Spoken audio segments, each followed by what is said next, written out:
आम खबर से इस वक्त आपको आगाह करें, नून लीग और पीपल्स पार्टी में ढाई साल हुकूमत के ऑप्शन मौजूद है। पीपल्स पार्टी के सीनियर रहनुमाओं की जानिब से मुखालफत का सामना है।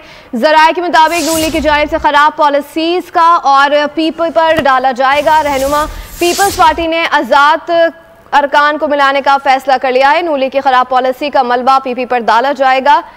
मजीद जान लेते हैं नुमाइंदा बोलियूज तैयब बलोच से। जी तैयब बलोच, क्या डिटेल्स आ रही है इस हवाले से? जी, पीपल्स पार्टी और नून लीग में पावर शेयरिंग के मामले पर मुख्तलिफ ऑप्शन जो हैं वो जेरे गौर हैं। पीपल्स पार्टी जराये का कहना है कि नून लीग और पीपल्स पार्टी में अढ़ाई साल हुकूमत करने का ऑप्शन भी जो है वो जेरे गौर है। पीपल्स पार्टी की जानिब से हुकूमत में शामिल होने की बजाय अपोजिशन में बैठकर हुकूमत से ताउन करने का ऑप्शन भी जेरे गौर है। पीपल्स पार्टी का वजारतों में हिस्सा लेने की बजाय सदर, स्पीकर और चेयरमैन सेनेट के ओहदे लेकर नून लीग की हुकूमत के साथ ताउन करने का ऑप्शन भी जो है वो जेरे गौर है।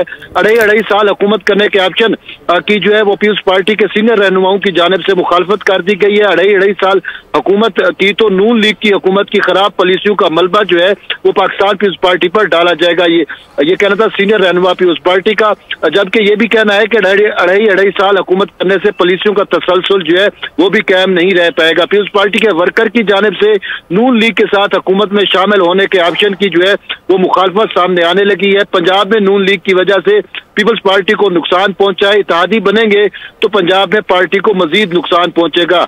जराये का यह भी कहना है कि इलेक्शन मुहिम में नून लीग पर तनकीद की वजह से ही पंजाब में बिलावल भुट्टो के जलसे जो है वो कामयाब हुए थे। नून लीग की हुकूमत का इत्तेहादी बनने की बजाय सिर्फ ताउन की हद तक महदूद रहना चाहिए, ये राय दी गई है पीपल्स पार्टी के वर्कर्स और कुछ रहनुमाओं की जानिब से पीपल्स पार्टी की क़यादत को, और ये भी कि पीपल्स पार्टी आजाद अरकान को साथ मिलाकर अपनी हुकूमत भी बना सकती है। तो ये सारे ऑप्शन जो है पाकिस्तान पीपल्स पार्टी की जानिब से जेरे गौर है। और आज जो है पाकिस्तान पीपल्स पार्टी का सेंट्रल एग्जीक्यूटिव कमेटी का इजलास जो है वो शाम 7 बजे जरदारी हाउस इस्लामाबाद में होगा, जिसमें इन तमाम ऑप्शन पर गौर किया जाएगा और इसके बाद ही कोई हतमी लाए अमल इख्तियार किया जाएगा। जी ठीक है, नुमाइंदा बोलियूज तैयब बलोच में तफसील से आगाह करे थे, आपका शुक्रिया।